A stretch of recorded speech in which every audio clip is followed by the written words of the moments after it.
Monsieur le secrétaire général de l'Université de Montréal, Madame la doyenne de la Faculté des sciences de l'éducation, chers membres du LIRES, distingués invités, je m'appelle Olivier Bégin-Cahouette, je suis professeur adjoint en enseignement supérieur comparé à l'Université de Montréal, responsable du tout nouveau programme de DESS en enseignement supérieur et membre du laboratoire interdisciplinaire de recherche sur l'enseignement supérieur, le LIRES. Le LIRES fut fondé au début de l'hiver 2019 afin que des chercheurs du Québec, du Canada et de toute la francophonie qui sont passionnés par l'enseignement supérieur et qui étaient souvent isolés dans leurs établissements puissent se réunir, se retrouver, partager leurs travaux et collaborer à des projets porteurs et structurants. Nous étions 3-4 au début et aujourd'hui, avec plus de 80 membres de plus d'une quinzaine d'établissements, le LIRES est désormais le plus grand regroupement de chercheurs en enseignement supérieur de toute la francophonie. Alors que les sociétés s'appuient et investissent toujours plus dans les systèmes d'enseignement supérieur, il est important plus que jamais que se développent des lieux de réflexion, de partage et de recherche sur ce magnifique champ d'études et de pratiques. C'est dans ce contexte que le LIRES organise une panoplie d'activités d'animation scientifique, dont des conférences publiques comme celle de ce matin. Permettez-moi donc de vous présenter notre auguste conférencière, Julia Eastman. Julia détient un baccalauréat en économie politique de l'Université de Toronto, une maîtrise en études politiques de l'Université Queen's et un doctorat en enseignement supérieur de l'Université de Toronto. Elle a coécrit avec Daniel Lang Mergers in Higher Education, Lessons from Theory and Experience et compte d'autres publications sur la gouvernance et le financement universitaire. Elle est l'autrice principale du livre University Governance in Canada, Navigating Complexity, publié aux éditions McGill Queen's, rendant compte d'une étude de cas comparative de la gouvernance de 6 grandes universités canadiennes. Ce livre est co-signé par Glenn Jones, Claude Trottier et moi-même, et c'est sur la base de ce livre que sera prononcée la conférence de ce matin. Alors, sans plus attendre, permettez-moi de vous présenter Julia Eastman. Merci.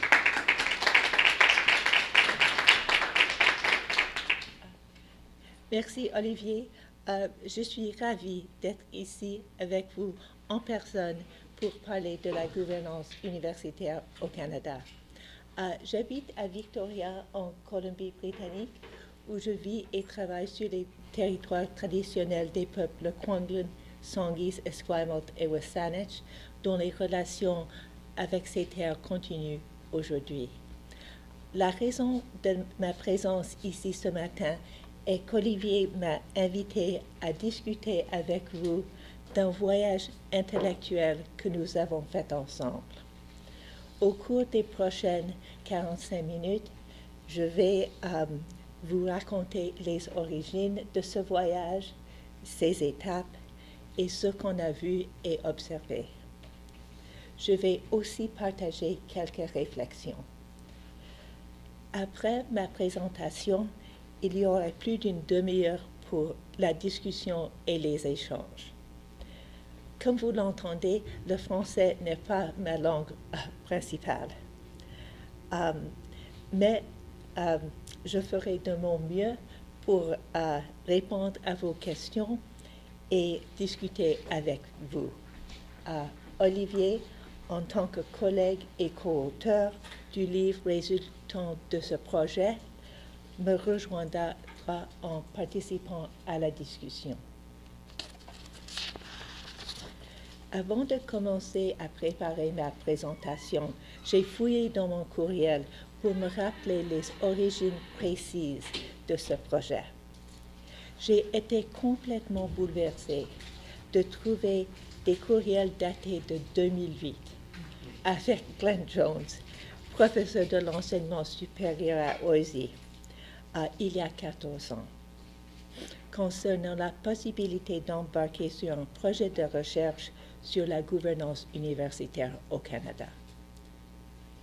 Pourquoi est-ce qu'on a voulu faire ça? Parce qu'à l'époque, il y avait très peu d'ouvrages à ce sujet. En particulier, malgré les excellentes contributions de David Cameron, Cynthia Hardy, Michael Skolnick, Glenn lui-même et beaucoup d'autres, il y avait très peu de recherche interprovinciale. Glenn et moi estimions que c'était une lacune importante. Pourquoi? Parce que, comme vous le savez, les universités sont devenues des institutions centrales dans la société et l'économie à travers le monde. Ici, au Canada, énormément de temps, d'efforts et de talents sont consacrés aux activités universitaires par les étudiants, les professeurs et autres personnels enseignants, administratifs et de soutien, sans parler des bénévoles et autres partenaires. Les universités sont le lieu de vastes attentes et aspirations. Beaucoup de ressources sont aussi investies dans les universités. Même si les dépenses publiques ont stagné pendant plus d'une décennie, l'accroissement de revenus liés aux frais de scolarité et surtout ceux des étudiants internationaux signifie que les dépenses totales au titre des établissements tertiaires de cycle long représentent 1,7% du produit intérieur brut au Canada, au-dessus de la moyenne des pays de l'OECD qui est de 1,3%. Étant donné tous les espoirs, les efforts et les ressources concentrés sur les universités au Canada, il nous a semblé d'une importance cruciale de mieux comprendre et de partager des connaissances sur la manière dont les universités sont gouvernées, à l'externe et à l'interne, et dont les décisions sont prises et exécutées. Bien que le Canada n'ait pas de système d'enseignement supérieur national et qu'il y ait beaucoup de variations entre les provinces, il y a aussi, comme dans le secteur de la santé, des traits, des schémas et des défis communs qu'il faut que nous comprenions, de même que leurs différences. Nous espérons que l'ouvrage vous intéressera en tant que chercheur et aussi vos collègues scientifiques et vos étudiants ici et à l'étranger. Mais nous espérons aussi qu'il soit pertinent et utile pour les responsables politiques, les fonctionnaires gouvernementaux, les membres de conseils d'administration et de commission des études, les fonctionnaires universitaires, les professeurs et membres du personnel, les leaders étudiants et l'ensemble de citoyens qui s'intéressent et se soucient de l'état des universités au pays. Nous sommes convaincus que les universités doivent être des organismes cruciaux et bénéfiques pour l'humanité et le monde, et que leurs contributions nettes ne sont ni garanties ni fixées. C'est pourquoi ces renseignements sur la façon dont elles sont gouvernées doivent être accessibles au grand public. Autrement dit, notre projet avait comme but d'élargir les connaissances, mais ils avaient aussi un objectif démocratique. Alors, comment avons-nous procédé? En premier lieu, nous nous sommes vite rendus compte que nous avions besoin de la collaboration d'un érudit qui comprenait intimement le système québécois. Glenn et moi étions ravis que Claude Trottier, professeur émérite de la Faculté des sciences de l'éducation de l'Université Laval, accepte de collaborer avec nous. Nous avons alors conceptualisé et planifié une étude, puis préparé une demande de financement. Pour nous, et d'après Harman, le concept de gouvernance renvoie à la façon laquelle les systèmes d'enseignement supérieur et les établissements universitaires sont organisés et gérés, à la façon selon laquelle l'autorité y est distribuée et exercée, et à leur relation avec les gouvernements. Quels étaient nos points de référence intellectuels? Le projet s'appuie sur trois conceptions différentes du champ global de l'enseignement supérieur et des structures et fonctionnements des universités. Les concepts de Bourdieu de l'existence de multiples formes de capital, de champs sociaux et de tensions entre la production culturelle restreinte et la production à grande échelle sont à l'origine des questions que nous avons posées. Tandis que les universités décrites par Bourdieu étaient principalement façonnées et encadrées par le contexte national, les universités contemporaines sont mieux comprises comme étant à la fois soumises à et influençant des forces mondiales, nationales et locales. Les pensées de Simon Marginson sur les dynamiques du champ mondial de l'enseignement supérieur et de la recherche ont donc également inspiré notre étude. Finalement, nous avons fait appel à l'œuvre de l'éminent érudit Henry Mintzberg, notamment sur la bureaucratie professionnelle. Nous voulions mieux comprendre la gouvernance externe et interne des universités au Canada et l'ampleur des différences entre systèmes provinciaux et institutions. Mais nous savions évidemment que nous n'aurions pas la capacité de faire des recherches sur chaque université ou même chaque province. Nous avons donc décidé d'étudier une université située dans les provinces atlantiques, une en Ontario, une dans les provinces des Prairies, une en Colombie-Britannique et, puisque nous nous intéressions aux différentes formes d'organisation universitaire, deux au Québec, une université à Chartres et une membre de l'Université du Québec. Étant donné la multitude de variables qui caractérisent les institutions à travers le pays, on a décidé de se concentrer principalement sur un type d'institution, les grandes universités de recherche. Comme vous le savez, au Canada, les grandes universités de recherche représentent une large proportion des inscriptions. Environ 50% des étudiants à temps plein et 45% de tous les étudiants étaient inscrits à des institutions membres de l'U15 en 2018. Ce type d'université était aussi d'un intérêt particulier pour nous de par l'importance qu'elles accordent à l'autonomie universitaire. Au printemps 2011, le Conseil de recherche en sciences humaines nous a informé que notre demande de financement avait été acceptée. Glenn, qui était le chercheur principal, a convoqué une petite équipe d'étudiants de cycle supérieur et nous nous sommes réunis à Toronto pour planifier et initier l'étude. Nous avons envisagé une étude multiqualitative incluant l'Université de la Colombie-Britannique, l'Université d'Alberta, l'Université de Toronto, l'Université de Montréal, l'Université du Québec à Montréal et l'Université Dalhousie. Tandis que beaucoup d'études n'examinaient qu'une partie du système de gouvernance ou s'intéressaient soit aux structures institutionnelles formelles, soit aux dynamiques disciplinaires et professionnelles, nous voulions examiner les systèmes de haut en bas, des niveaux fédéral et provinciaux jusqu'au niveau départemental. Et non seulement les structures, mais aussi les dynamiques sur le terrain.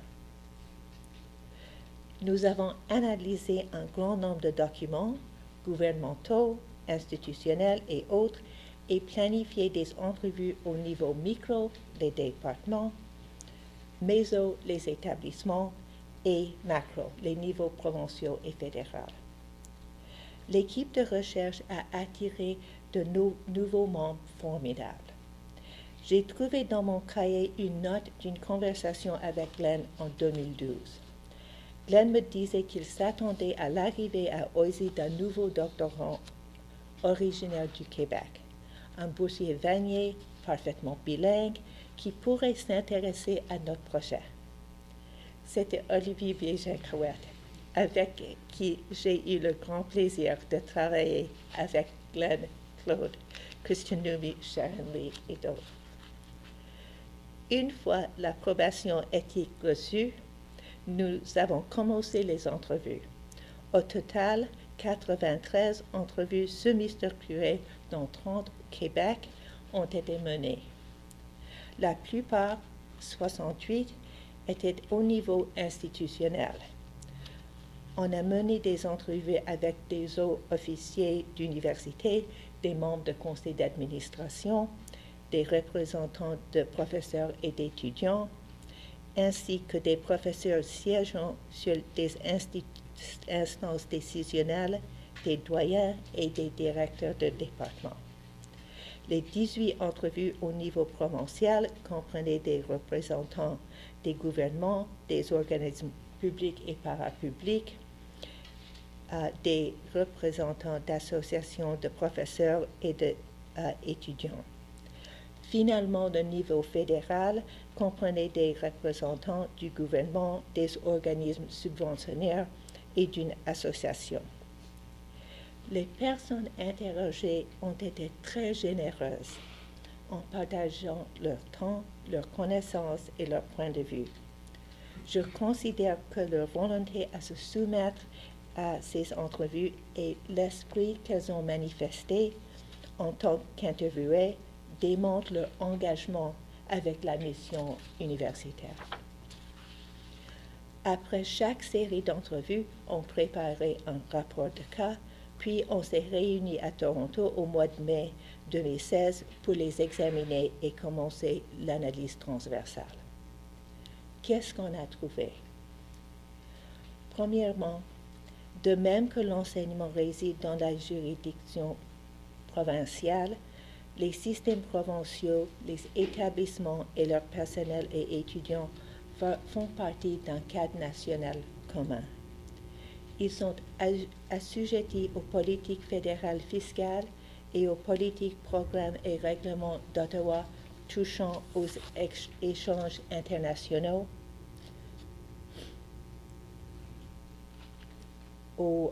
à la propriété intellectuelle, à la recherche et l'innovation, aux relations autochtones, à l'aide financière aux étudiants, aux technologies de communication, à la réglementation du secteur caritatif et à d'autres domaines.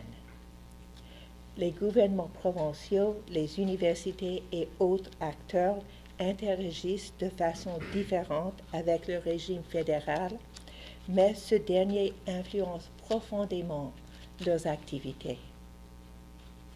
Les effets étaient visibles à beaucoup de niveaux. Au niveau des conseils d'administration, des politiques institutionnelles, des plans stratégiques, des processus administratifs, de l'allocation de ressources budgétaires et des possibilités, mesures incitatives et restrictions auxquelles les professeurs et les étudiants de cycle supérieur faisaient face. Deuxièmement, la gouvernance externe des 6 universités était généralement similaire dans la mesure où toutes les universités opéraient sous l'autorité de lois et de cadres politiques et réglementaires provinciaux et que les gouvernements provinciaux nommaient des membres de leur conseil d'administration et leur fournissaient des fonds de fonctionnement et avaient des attentes correspondantes. Étant donné les sommes d'argent public investies dans le secteur, les gouvernements voulaient que les activités des universités et leurs résultats soient plus étroitement liés aux priorités politiques publiques. Il y avait aussi d'autres points communs. Chaque province avait un ministère ou un département responsable des politiques et des programmes concernant l'enseignement supérieur.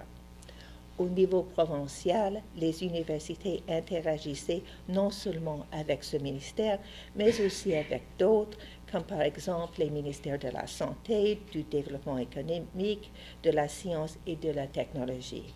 Les priorités politiques et programmes de ces ministères pouvaient être bien alignés avec ceux du ministère de l'Enseignement ou pas. Ainsi, la gouvernance externe des 6 universités avait lieu dans un cadre fédéral de haut niveau et partageait certains traits et dynamiques en commun. Cela dit, il y avait aussi de profondes différences.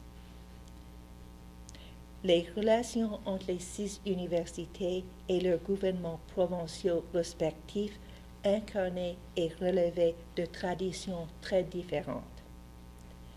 Cela s'explique par le fait que la création de collèges et universités fait partie intégrante de l'histoire du peuplement et de la colonisation du territoire du Canada, de l'Est vers l'Ouest. En général, les universités de l'Est sont plus anciennes, initialement affiliées aux églises et historiquement privées.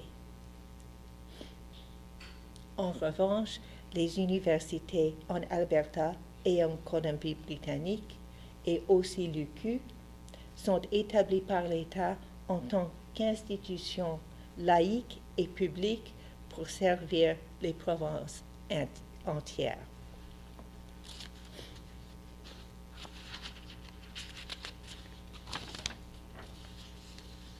On a constaté que les origines des universités dans les 5 provinces continuaient à influencer leur gouvernance externe au moment de l'étude.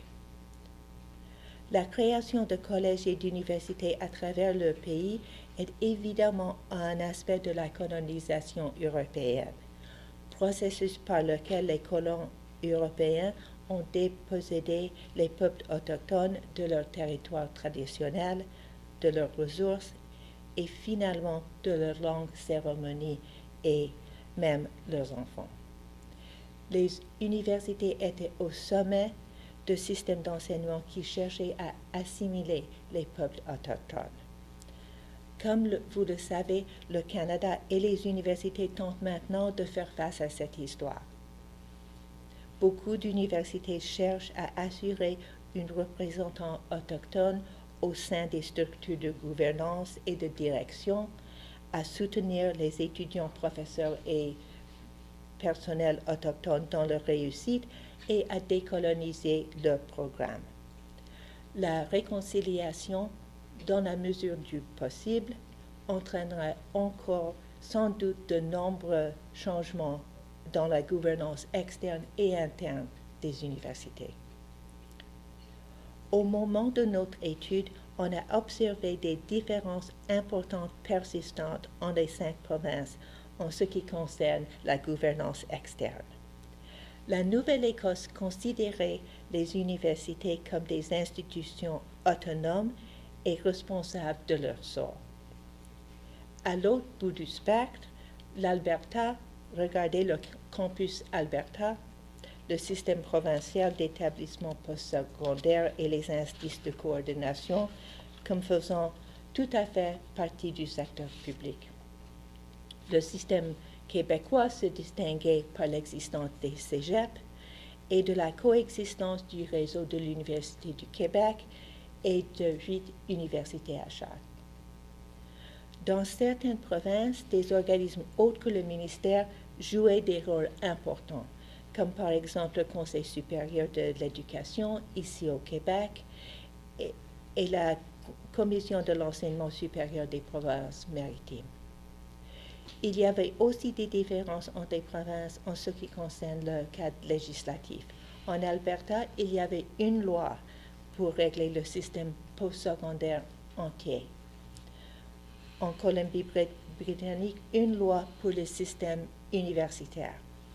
En Ontario et en Nouvelle-Écosse, chaque université a sa propre loi. Et ici, comme vous le savez, les universités opèrent selon 2 cadres législatifs distincts.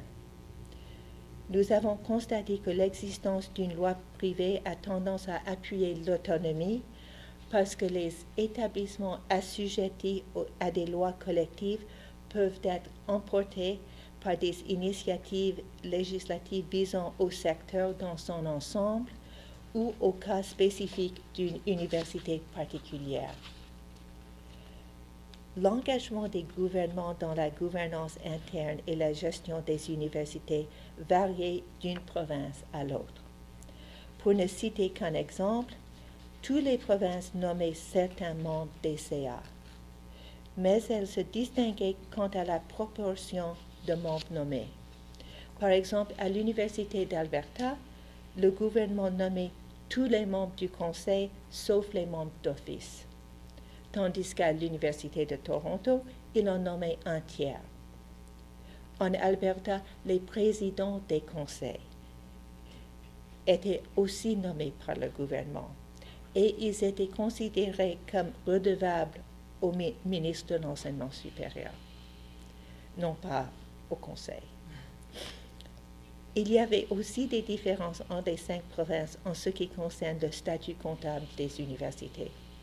En Colombie-Britannique et en Alberta, les universités faisaient partie du périmètre comptable du gouvernement, alors elles avaient moins d'autonomie financière que leurs homologues en Ontario et en Nouvelle-Écosse et moins de capacité d'emprunter de l'argent et de construire des infrastructures.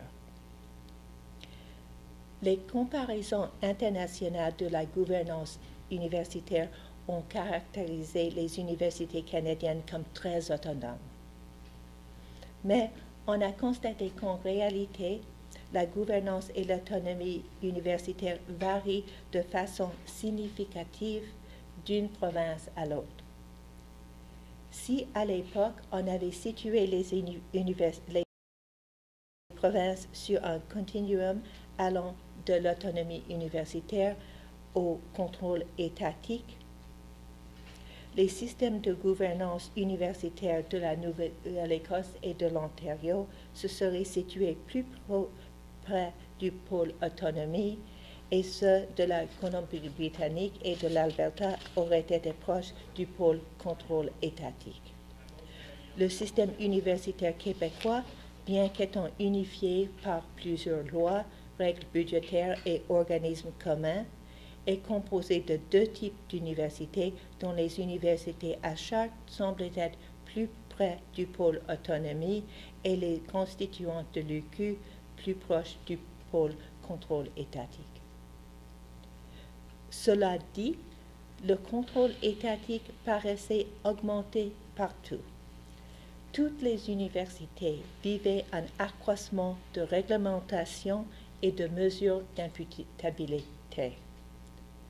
Ce phénomène correspond aux observations de Austen Jones, Jamais et autres concernant une convergence de systèmes d'enseignement supérieur qui ont des traditions et niveaux d'autonomie très différents. Le haut niveau d'autonomie traditionnel dans les systèmes anglo-américains baisse en même temps que les gouvernements qui ont trop contrôlé leurs universités comprennent les désavantages et tentent de leur accorder plus d'autonomie. Espérons que les gouvernements provinciaux ici au Canada ne répètent pas leurs erreurs. Qu'est-ce qu'on a constaté concernant la gouvernance interne des 6 universités? Comme à l'échelle externe, il y avait des similarités fondamentales et aussi des différences importantes en ce qui concerne les structures, les cultures et les dynamiques. Toutes les universités incarnaient des principes de gouvernance bicaméraux à mesure que leur gouvernance démontrait, à divers degrés et de diverses façons, la séparation de la gouvernance financière et institutionnelle de la gouvernance académique. Le contrôle externe des affaires financières et administratives et le contrôle substantiel interne des questions académiques. Les facultés et les départements, largement composés en fonction de disciplines et professions, étaient les pierres angulaires de leur gouvernance et administration académique. Bien que l'évolution de facultés à l'UQAM a été récente. Les universités étaient toutes dirigées par un recteur ou une rectrice, nommée ou recommandée par le conseil ou l'équivalent, qui était à la tête de hiérarchies administratives et académiques. Les universités possédaient tous des mécanismes pour encourager l'exercice de liberté et de jugement académique, et aussi des mécanismes pour favoriser la réceptivité aux demandes de parties prenantes.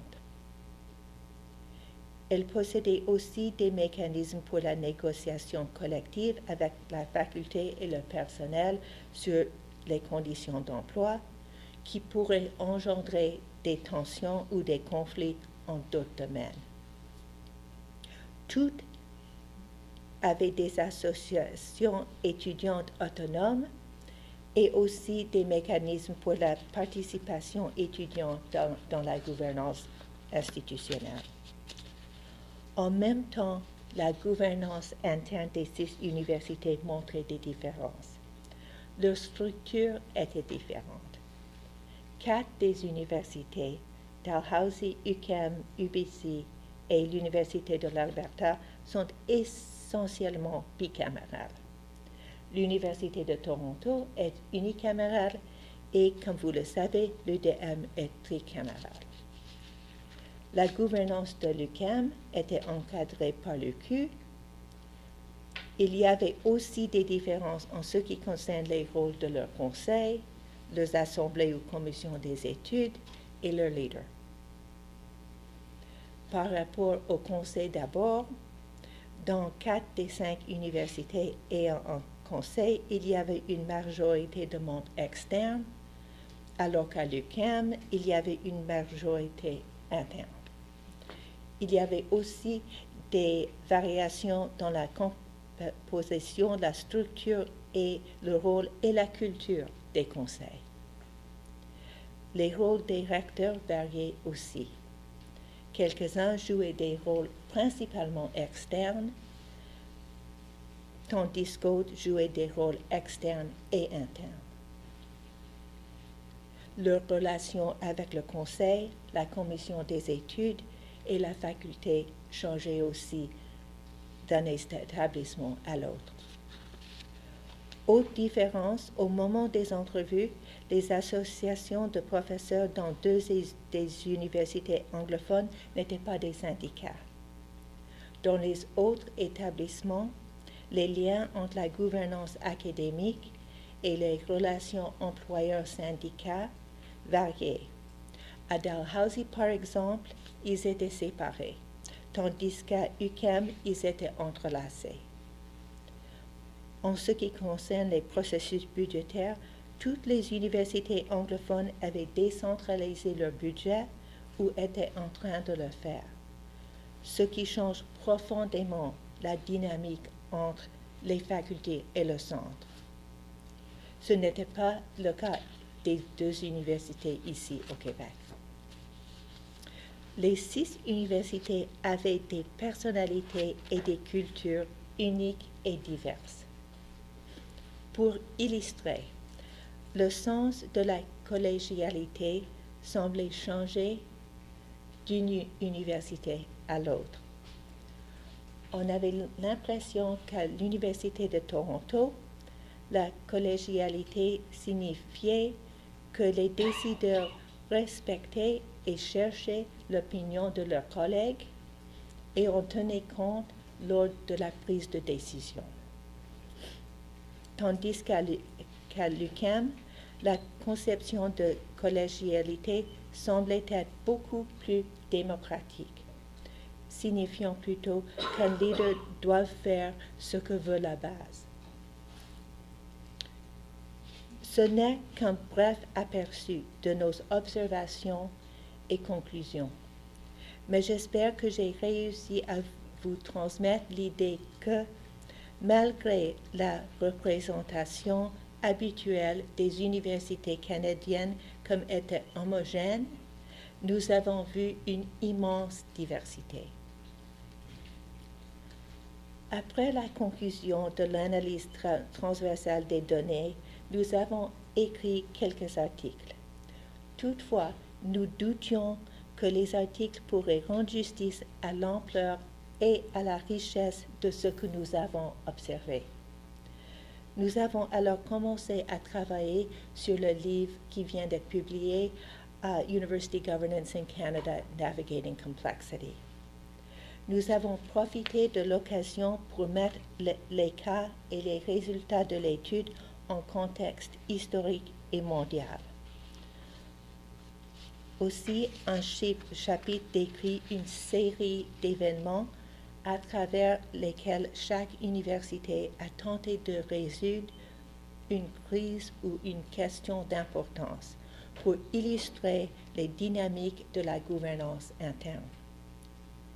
Nous cherchons à éclairer les cultures des 6 universités et à leur donner vie.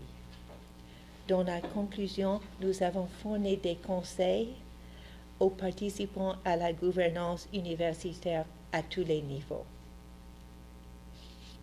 Maintenant que le livre a été publié, notre trajet intellectuel et créatif est complet. Qu'est-ce qu'on a appris? Est-ce que nos perspectives ont changé? Je ne peux pas parler pour Olivier et j'espère que nous pourrons parler avec lui sous peu. Mais ce travail a approfondi ma compréhension des grandes universités au Canada, mes convictions concernant leur importance, mes espérances pour leur avenir et leur contribution à la société, mais il a aussi nourri mes craintes. Si vous lisez le livre, vous verrez que je ne suis pas une chercheuse désintéressée. Rigoureuse, honnête, consciencieuse, oui, mais pas désintéressée. Parce que je souhaite et je veille à ce que les universités réalisent leur mission à plein, maintenant et dans les décennies à venir. Comme vous le savez, l'humanité se trouve dans les circonstances précaires. Le mardi, le secrétaire général des Nations Unies a observé à l'ouverture de la 77e Assemblée générale à New York que nous traversons une mer agitée. La crise du pouvoir d'achat se déchaîne, la confiance s'effrite, les inégalités explosent, notre planète brûle. Les gens souffrent et les plus vulnérables souffrent le plus. Il a dit, ces crises menacent l'avenir même de l'humanité et le destin de la planète. Toutefois, M. Guterres a déclaré, nous sommes bloqués par un dysfonctionnement mondial colossal. Telles sont les perspectives du monde dans lequel nous vivons. Les jeunes le savent. Dans un sondage mené par Environics en 2020, 44 des Canadiens milléniaux et Gen Z se disaient essentiellement pessimistes concernant la direction du monde pour la prochaine décennie. Et ce n'est pas seulement au Canada que les jeunes s'inquiètent. En 2021, Britt Ray, boursier postdoctoral en santé humaine et planétaire à l'Université Stanford, et ses collègues ont mené un sondage auprès de 10 000 jeunes âgés de 16 à 25 ans, habitant dans 10 pays à travers le monde: le Nigeria, les Philippines, l'Inde, le Brésil, le Portugal, l'Australie, les États-Unis, la France, la Finlande et le Royaume-Uni. Plus de la moitié des répondants ont dit qu'ils pensaient que l'humanité était vouée à l'échec. Humanity is doomed. Qu'ils n'auraient pas accès aux mêmes opportunités que leurs parents et que les choses qu'ils valorisaient le plus seraient détruites. 39% d'entre eux hésiteraient à avoir des enfants. Dans ce contexte où l'humanité et la vie sur la planète sont menacées, où nous faisons face à des problèmes d'une complexité immense, où beaucoup de jeunes craignent pour l'avenir et où les mécanismes de gouvernance globaux ne sont pas à la hauteur de la tâche, l'avancement et la diffusion du savoir et de l'enseignement supérieur sont plus importants que jamais.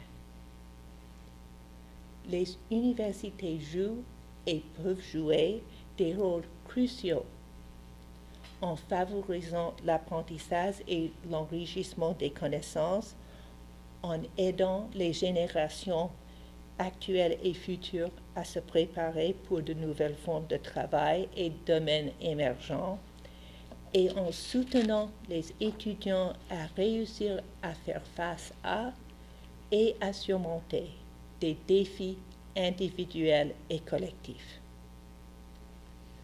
C'est là un défi de taille. Même si je suis complètement convaincue de la valeur des universités et de leur contribution à la société, je pense que réussir à répondre à ces attentes supposerait des niveaux de collaboration, d'innovation et de performance nettement plus élevés. L'étude qu'Olivier et moi avons menée avec Glenn Jones et Claude Trottier a confirmé pour moi l'importance, la valeur et le potentiel des universités, et a aussi mis en lumière les nombreuses contraintes, tensions et lacunes, externes et internes, auxquelles elles font face. J'ai aperçu beaucoup d'éléments qui pourraient nuire à la capacité des universités à servir les générations actuelles et futures, allant des contraintes politiques et bureaucratiques, aux pressions financières, aux risques de réputation, au pouvoir des disciplines et des intérêts établis, à la fragmentation, au procéduralisme, au manque de confiance interne et au cloisonnement du savoir. En même temps, le potentiel, l'opportunité et le besoin sont immenses. En ces temps périlleux, la mission des universités est plus importante que jamais. Et à mon avis, les universités au Canada ont des avantages significatifs par rapport à leurs homologues à l'étranger. Premièrement, les universités ont encore suffisamment d'autonomie et sont encore suffisamment décentralisées pour pouvoir innover. Leurs facultés et leurs membres le peuvent aussi. Il y a encore beaucoup d'espace pour la créativité.